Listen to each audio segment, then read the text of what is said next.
En un video anterior ya les había explicado lo relacionado con el sistema presupuestal colombiano. En esta oportunidad quiero explicarles específicamente sobre uno de los elementos que integran dicho sistema, y es el presupuesto general, el cual está conformado por un presupuesto de ingresos y un presupuesto de gastos. ¿Qué es el presupuesto de ingresos? Son los recursos que espera recibir la entidad pública durante todo el año para poder llevar a cabo la ejecución de los diferentes planes, programas y proyectos.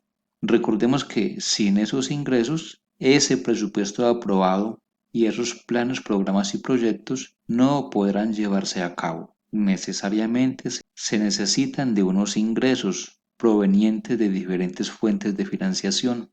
En este orden de ideas, sin recursos no se podrá consolidar, no se podrá llevar a cabo, no se podrán ejecutar los diferentes planes, programas y proyectos de las entidades públicas, así como tampoco su presupuesto de funcionamiento. ¿Cómo se clasifica el presupuesto de ingresos? Tenemos la siguiente clasificación. Me disculpan por favor los literales, que me quedó con un pequeño error. Entonces tenemos unos ingresos corrientes A, contribuciones para fiscales B, fondos especiales C, recursos de capital D, corrigiendo, e ingresos de los establecimientos públicos. Los ingresos corrientes se clasifican en tributarios, no tributarios. Los tributarios hace referencia a los impuestos directos, aquellos que son de naturaleza directa, como por ejemplo el impuesto de renta y complementarios, los indirectos, como por ejemplo el impuesto al valor agregado IVA, los no tributarios, las tasas sobre tasa a la gasolina, entre otras, multas, aquellas provenientes de los recursos por concepto de infracciones a la norma, no se presentó una declaración dentro de los periodos establecidos, entonces se debe pagar una sanción. Infracciones a la norma. También tenemos unos aportes y participaciones en los que tenemos las regalías, aquellos recursos que reciben algunos departamentos y municipios provenientes del sistema general de regalías, el situado fiscal proveniente de transferencias del ente nacional y departamental, recursos de cofinanciación, aquellos proyectos que son financiados por diferentes entes. Una entidad pública asume un porcentaje y la otra asume otro porcentaje para la ejecución en un 100% del proyecto. Recursos de coljuegos, todos aquellos ingresos provenientes de los juegos de suerte y azar. Contribuciones para fiscales, aquellos aportes que se realizan a entidades como por ejemplo SENA y CBF, aportes al Fondo Nacional del Ahorro, los cuales son recursos destinados a un fin específico. Por ejemplo, los recursos del SENA son destinados a financiar el servicio gratuito de la educación en Colombia. El ICBF son destinados a la protección del menor y la familia. Los aportes de cesantías al Fondo Nacional del Ahorro son destinados para que sus mismos afiliados tengan derecho a la adquisición de créditos para vivienda, para educación, para vehículo, etc. Fondos especiales hace referencia a aquellos recursos que se reciben específicamente para la ejecución de algunos proyectos especiales, como su misma expresión lo está indicando. Los recursos de capital, dentro de los cuales tenemos los recursos del balance. Aquí me quedó rendimientos financieros por fuera, pero hace parte de los recursos del balance, está alineado con los demás conceptos. ¿Qué tenemos dentro de recursos del balance? Están los excedentes financieros. Podemos citar el siguiente ejemplo en relación a los excedentes financieros. Cuando la entidad pública ha realizado un mayor recaudo en relación a la meta, dichos recursos, si no fueron incorporados en la vigencia en que fueron recaudados y quedaron como saldo en bancos a diciembre 31, dichos recursos constituyen excedentes financieros o superávit para ser incorporados en el presupuesto de la vigencia siguiente, es decir, que corresponden a ingresos que han sido recaudados por encima de la meta. La entidad pública tenía una meta de recaudo de 10.000 millones de pesos y recaudó 12.000, no fueron incorporados en esa vigencia, sino que quedaron como saldo en banco a 31 de diciembre de dicha vigencia para ser incorporados en calidad de excedentes financieros o superávit en el presupuesto de la vigencia siguiente. La cancelación de reservas, otro de los conceptos que integran los recursos del balance. Aquí hace referencia a la cancelación de reservas. En el presupuesto existe una figura que se llama reservas presupuestales, es decir, que la entidad pública en alcance de esta figura podrá reservar a diciembre 31 algunos recursos que no alcanzó a ejecutar al cierre de la vigencia para ser ejecutados en la vigencia siguiente. Pero eso sí, la reserva de esos recursos debe obedecer al cumplimiento de unos requisitos. No es reservar por reservar, sino que deben cumplirse con unos requisitos. ¿Cuál fue el motivo por el cual está reservando esos recursos? Y que esa reserva no obedezcan a una mala ejecución del presupuesto. Me explico, que no alcanzó a ejecutar el presupuesto, entonces constituyamos reservas. Ese no es el deber ser de las reservas. Entonces la entidad pública constituyó la reserva para ser ejecutada en el año siguiente. Finalmente, por alguna situación fuera de su control, no fue ejecutada, entonces dichos recursos deberán incorporarse al balance como recursos del balance. Venta de activos fijos. Las entidades públicas también podrán obtener ingresos por la venta de algunos de sus activos fijos, pero esto ha sido el producto de realizar por lo menos durante el año dos conteos físicos de bienes, es decir, el inventario. Producto de ese inventario resultan algunos bienes que definitivamente están obsoletos, inservibles, totalmente depreciados, entre otras situaciones, razón por la cual deben ser dados de baja.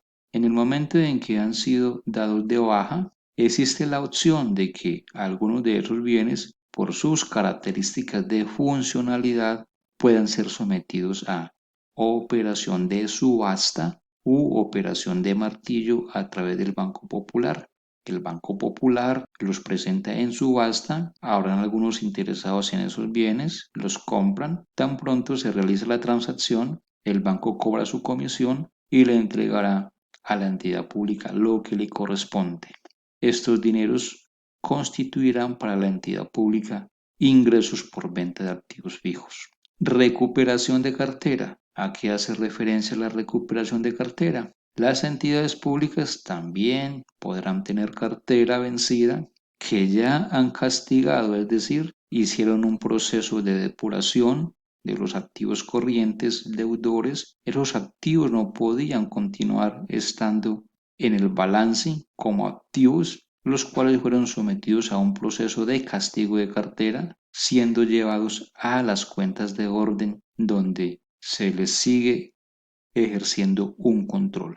Después de haber sido castigada, aparecen unos clientes a pagar y en ese momento se está recuperando esa cartera, la cual constituye para la entidad pública un ingreso por recuperación de cartera. Los rendimientos financieros, producto de aquellos rendimientos que generan las inversiones que realice la entidad pública. Las entidades públicas, tanto del nivel nacional como territorial, están obligadas a invertir sus excedentes de liquidez, es decir, invertir aquellos dineros que no necesitan de forma inmediata dentro del año para el cumplimiento de sus obligaciones. Me explico. La entidad pública en el mes de febrero debía recaudar 1.000 millones para cubrir sus compromisos, pero recaudó 4.000.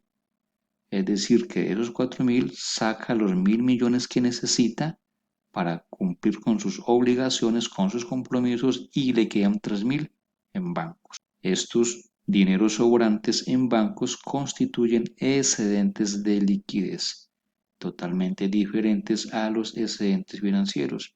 En este sentido, la entidad pública está obligada a constituir esos excedentes de liquidez en inversiones. Para las entidades del orden nacional deberá hacerlo bajo la modalidad de TES, títulos de tesorería TES, y las entidades del orden territorial deberán hacerlo bajo la modalidad también de TES, títulos de tesorería TES o CDTs o rentas líquidas o cualquier otra inversión que le genere rendimientos. Las entidades territoriales tienen una mayor gama de productos en el momento de invertir. Las inversiones que realicen las entidades del orden nacional a partir del decreto 1013 de 1993 es una inversión de tipo forzoso, mientras que para las entidades del orden territorial es una inversión de tipo convenido. Los rendimientos que generen estas inversiones van a representar para la entidad pública rendimientos financieros. Una de las características especiales que tienen los títulos de tesorería TES es que en el momento en que la entidad pública necesite de dichos recursos, podrá solicitar nuevamente su devolución al Banco de la República, que es la entidad ante la cual constituye dichas inversiones, y el Banco de la República deberá reintegrarlos para que cumpla con sus compromisos del gasto. Diferencial cambiario, otro concepto, este está representado en la diferencia en cambio si la entidad maneja moneda extranjera, un saldo a favor. Las donaciones, aquellas donaciones que realizan algunas entidades, también algunos particulares a las entidades del Estado, esperando en algunas ocasiones algún beneficio desde el punto de vista fiscal. Y las operaciones del crédito público, aquellos ingresos provenientes de los recursos del crédito, deuda pública interna, deuda pública externa. Y por último tenemos ingresos de los establecimientos públicos, aquellos ingresos que reciben dichos establecimientos productos de la venta de sus servicios, servicios de salud, servicios de educación, entre otros. De esta manera es que se clasifica en una forma sencilla el presupuesto de las entidades públicas. Aquí tenemos una imagen del presupuesto de ingresos de una entidad pública del orden territorial debidamente desagregado y que está de acuerdo al respectivo decreto de liquidación. Recuerden que primero fue la ordenanza, el cual muestra un presupuesto en forma global, y luego vienen los decretos, el cual muestra el presupuesto de una forma detallada. Y aquí tenemos las diferentes fuentes de financiaciones. Esta entidad pública va a recibir 1.1 ingresos corrientes, 1.2 recursos de capital, 1.3 transferencias. Y esas transferencias van a provenir de la nación 1.311 y del departamento 1.312. Asimismo, la entidad pública espera recibir unos ingresos por concepto de estampilla Procultura Participaciones. En la primera columna tenemos un código presupuestal, el cual corresponde a aquellos códigos que se manejan directamente desde ese catálogo presupuestal que ha sido construido por el Ministerio de Hacienda y Crédito Público y la Contaduría General de la Nación. Es un código totalmente diferente a aquellos que se manejan en el régimen de contabilidad pública. Los códigos que presenta el catálogo de cuentas del régimen de contabilidad pública son utilizados única y exclusivamente para las operaciones de tipo contable. Estos que estamos mostrando acá son para el registro desde el punto de vista presupuestal.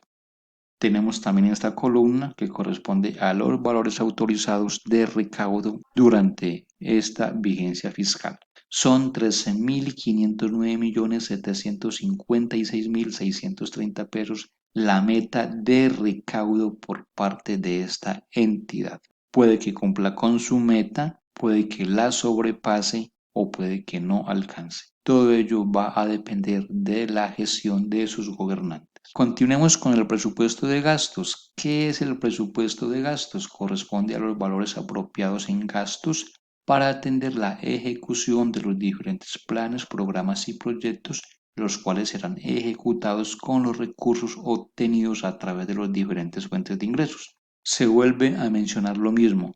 La ejecución de esos gastos, la ejecución de esos planes, programas y proyectos van a depender de los recursos obtenidos a través de las diferentes fuentes de ingresos. ¿Cómo está clasificado el presupuesto de gastos? De la siguiente manera, también de una forma muy sencilla. Tenemos un A, gastos de funcionamiento, B, gastos de operación o comercialización, C, gastos de inversión de servicios de la deuda pública. Los gastos de funcionamiento se clasifican en gastos de personal, todo aquello que tiene que ver con la nómina, los gastos generales, todo aquello que tiene que ver con compra de equipo, materiales y suministros, mantenimiento, comunicaciones y transporte, servicios públicos, impresos y publicaciones, entre otros conceptos. Transferencias, aquellos que tienen que ver con aportes de ley, como por ejemplo la cuota de auditaje y fiscalización. Los gastos de operación o comercialización se clasifican en gastos de operación,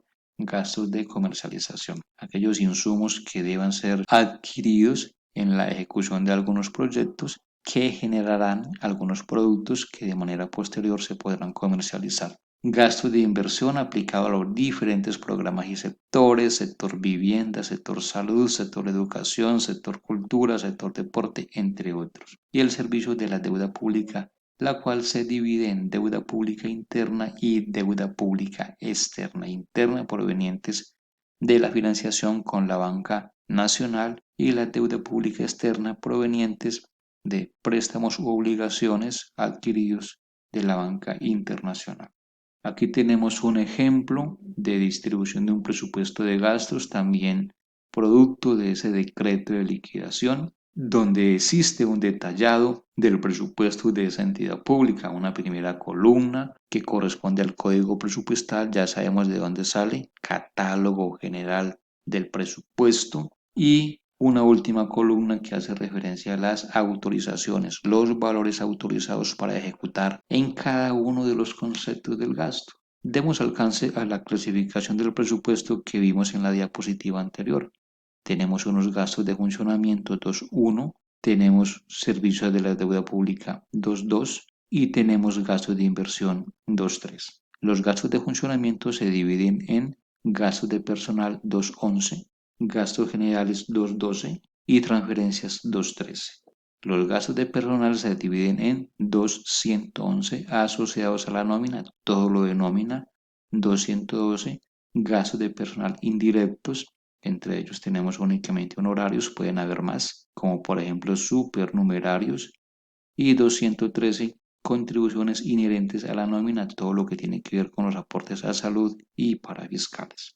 Los gastos generales se dividen en 221 adquisición de bienes, donde encontramos estos gastos, compra de equipo, materiales y suministros, cajas menores, dotación a personal, 222 adquisición de servicios, impresos, comunicaciones, comisiones, capacitación, bienestar social e incentivos, entre otros. 223, impuestos, sanciones, multas y devoluciones. Luego tenemos la clasificación de las transferencias que se dividen en corrientes y la prevención y seguridad social. Después tenemos el servicio de la deuda, que para este caso solamente tenemos deuda pública interna. Y ya para terminar tenemos los gastos de inversión, la cual desagrega cada uno de los proyectos de inversión que va a llevar a cabo la entidad pública durante esa vigencia. Aquí tenemos la clasificación de los dos presupuestos que acabamos de ver, un presupuesto de ingresos y un presupuesto de gastos. Tengamos en cuenta que para poder llevar a cabo la ejecución correcta de este presupuesto es importante dar alcance a las disposiciones generales y como norma de carácter superior dentro de dichas disposiciones tenemos el Estatuto Orgánico de Presupuesto y de ahí en adelante toda la normatividad que en materia presupuestal se expida por parte del Ministerio de Hacienda y Crédito Público y de la Secretaría de Hacienda y Finanzas Públicas de los departamentos y de los municipios. Y por último tenemos la ordenación del gasto y del giro. Las entidades públicas, para poder llevar a cabo la ejecución del presupuesto, deben contar con unas personas autorizadas para ordenar los gastos. Si hablamos de una universidad, el ordenador del gasto será el rector. En un departamento, en las gobernaciones, serán los gobernadores. En los hospitales, por ejemplo, serán los gerentes. En los municipios, alcaldías, serán los alcaldes. Pero además estas personas podrán delegar algunas ordenaciones en otros funcionarios de menor nivel en relación a gastos de menor cuantía.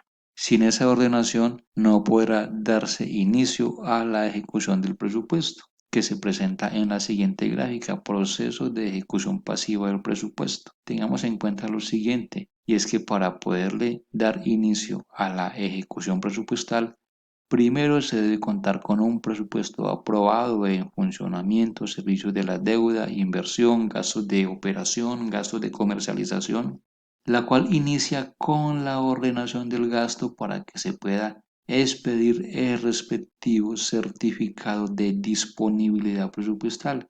Este es el que da inicio a la ejecución pasiva del presupuesto. De manera posterior, se escala a un segundo paso mediante la expedición del certificado de registro presupuestal, el cual debe estar soportado con un contrato.